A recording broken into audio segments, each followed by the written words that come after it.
ఉల్లిపాయ కాస్త మగ్గిన తర్వాత అందులో అల్లం వెల్లుల్లి పేస్ట్,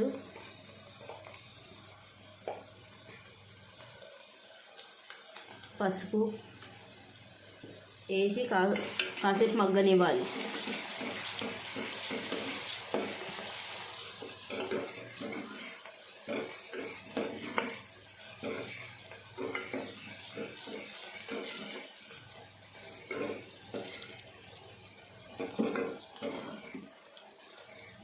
ఒక 5 మినిట్స్ తర్వాత ఉల్లిపాయ ముక్కలు ఇలా అవుతాయి. మగ్గిన తర్వాత అందులో మటన్ వేసుకోవాలి.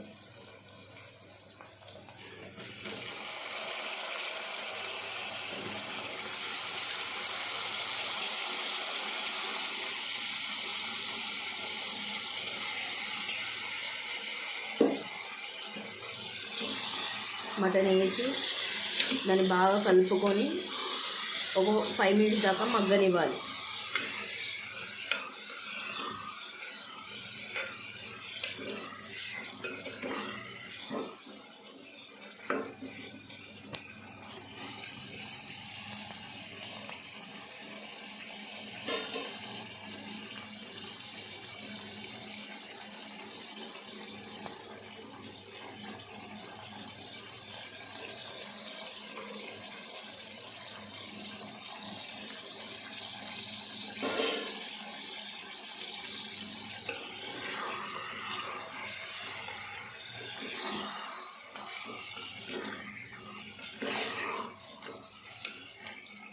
మటన్ కాసేపు మగ్గాక అందులో కారం పొడి,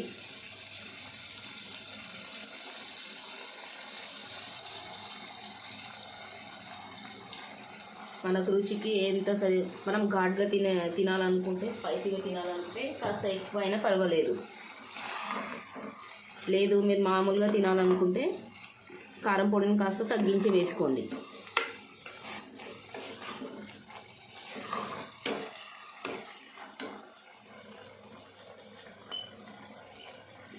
ధనియాల పొడి, ఇది మేము ఇంట్లో చేసుకొని పెట్టుకున్నది ధనియాల పొడి. ఇది బ్లాక్గా ఎందుకు ఉందనుకొని మీకు అనుమానం రావచ్చు. ధనియాలను కాస్త వేయించుకొని దాన్ని గ్రైండ్ చేసి ఇంట్లో పెట్టుకున్నాము, అందుకే అది బ్లాక్గా ఉంది.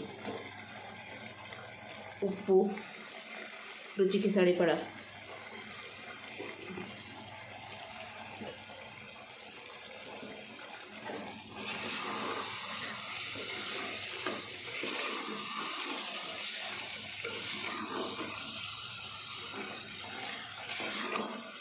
వేసుకున్న తర్వాత ఒక 5 మినిట్స్ మగ్గిన తర్వాత కొద్దిగా వాటర్ వేసుకొని కుక్కర్ మూత మూసేయాలి. ఒక 3-4 విజిల్స్ అయిన తర్వాత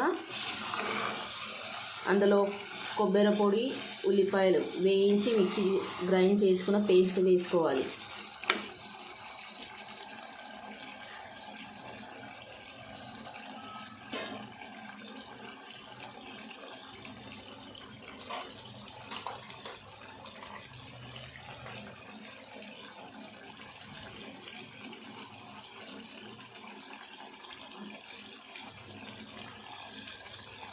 ఇలా కాస్త ఆయిల్ పైకి తేలేదాకా మటన్ని మగ్గనివ్వాలి. అందులో కాస్త వాటర్ వేసుకొని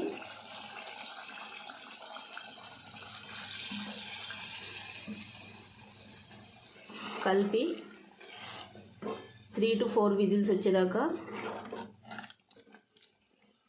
స్టవ్ మీద పెట్టుకోవాలి.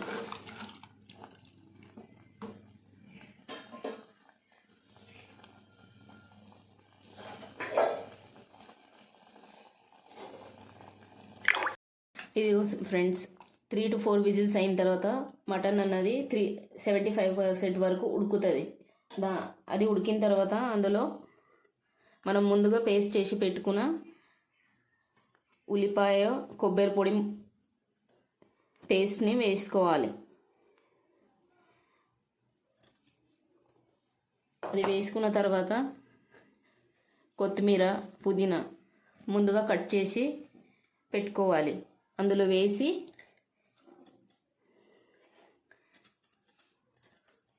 అది బాగా కలుపుకొని మరి ఒక 2 విజిల్స్ వచ్చేదాకా కుక్కర్ని స్టవ్ మీద పెట్టుకోవాలి.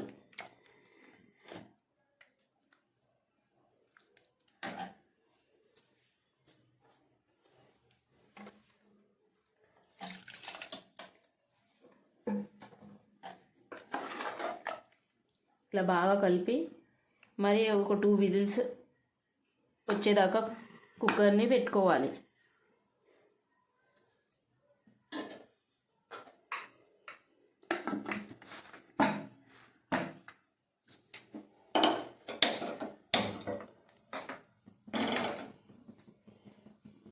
చూసారు కదా ఫ్రెండ్స్, ఎంతో ఇష్టంగా తినే tasty Telangana mutton recipe ready. Telangana style mutton curry ready.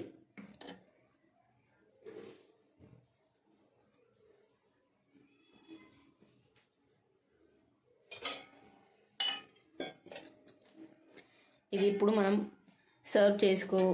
ఒక బౌల్లో తీసుకొని సర్వ్ చేసుకోవచ్చు.